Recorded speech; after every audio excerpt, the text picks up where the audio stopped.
6번째로 일상생활 속의 이온결합 물질과 공유결합 물질에 대해서 알아보겠습니다. 먼저 이온결합 물질의 예시 살펴보겠습니다. 염화칼슘은 CaCl2라고 쓰는데 제설제, 즉 눈을 녹이는 목적으로 사용이 됩니다. 염화나트륨은 NaCl이라고 쓰고 소금의 주성분이고 탄산수 나트륨은 NaHCO3라고 쓰는데 베이킹소다의 성분입니다. 반응식은 두 개의 NaHCO3가 만나서 Na2CO3랑 H2O랑 즉 이제 물이랑 이산화탄소가 발생을 하는 반응인데 이때 열이 가해져야 됩니다. 그래야 반응이 진행이 될 수가 있습니다. 그래서 베이킹소다, 즉 빵을 구울 때 오븐에 넣게 되는데 오븐에 넣는 게 열을 가한 거다라고 보시면 됩니다. 그리고 이산화탄소 기체가 발생을 하게 되는데 이 기체로 인해서 빵이 부푼다라고 보시면 됩니다. 그리고 탄산칼슘은 CaCO3라고 쓰는데 석회암의 성분이자 조개 껍데기의 성분이자 분필의 성분이기도 합니다. 그래서 탄산칼슘은 흰색의 뿌옇다라는 거 연상하시면 됩니다. 그래서 우리가 석회암 동굴 같은 데 가면 되게 흰색의 뿌연 게 있고 우리 이제 흰색 부분이 조개 껍데기랑 분필에도 있다라고 기억하시면 됩니다. 그러면 두 번째로 공유결합 물질의 예시 살펴보겠습니다. 설탕은 화학식으로 C12, H22, O11 이렇게 쓰는데 얘는 화학식 기억할 필요는 없습니다. 그냥 설탕이 공유결합 물질이구나 정도만 기억하면 되지 이거는 크게 기억하실 필요 없습니다. 그리고 잘 알고 있다시피 설탕은 이제 양념할 때 조미료를 많이 사용이 되고 포도당은 이렇게 공유결합 물질이고 주요 에너지원이라는 건 잘 알고 있습니다. 그래서 얘는 기억하시면 됩니다. 얘는 많이 나오는데 얘네들은 크게 많이 나오지 않습니다. 그리고 에너지원을 쓸 때 탄수화물을 가장 먼저 쓰고 그 다음에 단백질을 쓰고 그 다음에 지방을 씁니다. 그래서 우리가 지방 빼기가 가장 힘들다고 하는 이유가 마지막, 즉 최후의 에너지원이기 때문입니다. 그리고 탄소 안에 되게 그 탄수화물이라는 게 굉장히 다양한 것들을 포괄하는 개념입니다. 그래서 탄수화물 중에 포도당이 속해 있다라고 보시면 됩니다. 그리고 아스피린, 우리가 너무나도 잘 알고 있는데 얘는 버드나무 껍질의 추출물에서 얻은 살리실산이라는 성분으로부터 만든 의약품입니다. 그래서 여기서 애시드가 산이란 뜻인데 이게 바로 살리실산의 산이다라는 거 기억하시면 됩니다. 그리고 이 아스피린은 용량에 따라서 목적이 다양해지는데 저용량으로 사용을 하게 되면 혈전 생성을 억제를 하지만 고용량으로 사용하게 되면 우리가 좀 잘 알고 있는 해열 진통 소염작용을 일으키게 됩니다.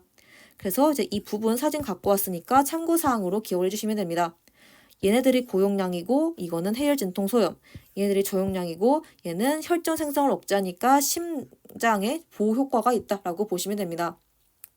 그리고 살리실산이라는 물질로부터 아스피린이 생성되는 반응을 여기다가 적어 놓긴 했는데 당연히 이거를 아실 필요 없습니다. 네, 이 내용은 아까 앞에서도 얘기를 했는데 대학교 화학과정 중에서 유기화학이라는 전공 과목이 있습니다. 그래서 이 유기화학에서 이제 왜 이렇게 합성이 되는지를 배우기 때문에 이게 만약에 관심이 있다라고 하면 이제 화학 쪽 대학을 가셔서 유기화학이라는 전공을 배우시면 됩니다. 어쨌든 살리실산으로부터 아스피린 합성된다라는 거 이걸 근거로 해서 기억을 해주시면 되고 에탄올이라고 하는 거는 알코올의 종류 중 하나입니다. 알코올도 탄수화물처럼 여러 가지를 다 포괄하는 개념인데 알코올 중에서 에탄올이 있다라고 봐주시면 됩니다.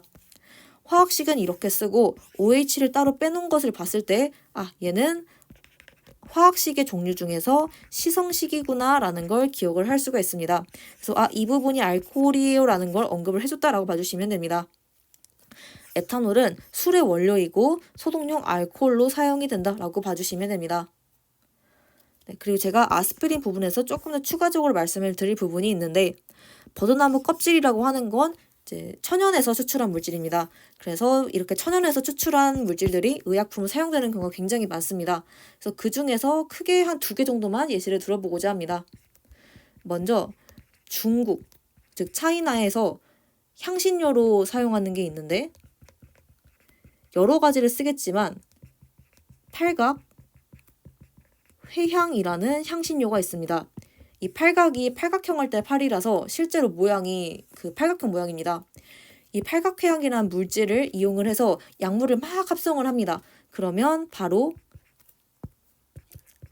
타미플루가 만들어집니다. 그리고 이 타미플루는 인플루엔자 바이러스 치료제입니다. 사실 이제 팔각해양을 그럼 먹으면 인플루엔자 치료가 되지 않을까라고 할 수가 있는데 그건 아니고 팔각해양이라는 물질을 통해서 막 여러 가지를 합성하고 붙이고 난리가 납니다. 그러면 타미플루라는 이제 인플루엔자 치료제가 탄생을 하게 됩니다. 그래서 팔각해양이랑 타미플루는 무관하지만 얘를 통해서 물질을 막 붙이고 변형을 시켜서 타미플루가 만들어졌다라고 기억하시면 되고 주의하실 부분은 팔각해양이 인플루엔자 치료의 효과는 없다라고 기억하시면 됩니다. 그리고 두 번째로 알려드릴 부분이 고혈압약입니다. 되게 여러 종류가 있는데 이 부분은 이제 대학교 과정이기 때문에 이름을 설명은 드리진 않겠지만 이 고혈압약이 추출된 그런 부분이 있습니다. 바로 뱀의 독입니다. 그래서 옛날 사람들이 뱀의 독에 물리면 저혈압이 와서 쇼크가 와서 죽었다고 합니다. 그래서 그러면 뱀의 독에 물리면 저혈압이 오니까 죽네. 그럼 오히려 혈압을 낮추는 기능을 고혈압약에 이용을 해보자 라고 사람들이 했었습니다. 그렇게 탄생한 약이 있는데 그 약의 이름은 안 알려드리도록 하겠습니다. 근데 요즘은 잘 안 씁니다. 네. 쓰긴 쓰는데 요즘은 잘 안 쓴다. 다른 고혈압약이 워낙 좋은 게 많기 때문에 이걸로는 안 씁니다. 많이는 안 씁니다. 네, 그래도 이 뱀의 독이 저혈압을 일으킨다는 그런 원리를 이용을 해서 고혈압 약으로 이제 탄생을 하기도 했다라고 보시면 됩니다. 그래서 이렇게 아스피린처럼 천연물에서 추출된 그런 물질들이 이렇게 약으로 사용되는 경우가 다른 케이스도 있다라는 거, 이거는 이제 참고사항으로 기억을 해주시면 됩니다. 그리고 이제 참고사항으로 알코올의 종류의 예시 살펴보도록 하겠습니다. 에탄올이 나온 김에 한번 두 가지 살펴보도록 하겠습니다. 먼저 메탄올이라는 친구가 있는데 이 친구는 먹으면 큰일이 납니다. 네, 메탄올 보면 공업용 화합물 제조에 사용이 되고 체내에 흡수가 되면 맹독성을 띠는 이제 포름알데히드로 변환이 된다고 합니다. 그래서 얘네들은 먹으면 온갖 그런 심각한 질환에 이르게 되고 심지어 사망에도 이를 수가 있습니다. 그래서 메탄올을 먹으면 큰일 난다라고 봐주시면 되는데 우리 에탄올은 술의 원료입니다. 그리고 뭐 이렇게도 사용이 되는데 어쨌든 술의 원료이고 이거는 상대적으로 독성이 적은 물질로 변환이 됩니다. 그래서 얘네들은 이제 특징이 그냥 뭐 중추신경 억제하기 때문에 우리가 술 먹으면 약간 정신이 나갑니다. 그게 바로 중추신경이 억제가 되기 때문입니다. 근데 이제 문제는 술이 중독이 됩니다. 그래서 이제 술을 이제 끊기가 어렵다라고 보시면 됩니다. 에탄올은 이제 이로 인해서 먹어도 되긴 합니다. 술이기 때문에 먹어도 되긴 하지만 얘네들이 분해하는 능력이 사람마다 다릅니다. 그래서 만약에 분해하는 능력이 다르다라고 하면 먹을 때 주의를 하셔야 됩니다. 그래서 누구는 똑같은 양의 술을 먹어도 얼굴이 빨개지고 바로 취해버리지만 누군가는 술을 똑같은 양을 먹어도 멀쩡합니다. 그게 바로 이 독성이 적은 아세트알데하이드, 이제 이거를 분해하는 능력이 사람마다 다르기 때문이다라고 기억하시면 됩니다. 그래서 얘가 독성이 적은 거지 없는 게 아니기 때문에 만약에 이거 내가 분해를 못한다라고 하면 이제 술을 되게 주의를 하셔야 됩니다. 그리고 이 부분은 나중에 고등학교 때 좀 더 이제 난이도가 그 학년이 올라가게 되면 생명과학 2를 만약에 배우게 되면 그때 조금 더 이 과정이 자세하게 나오게 됩니다.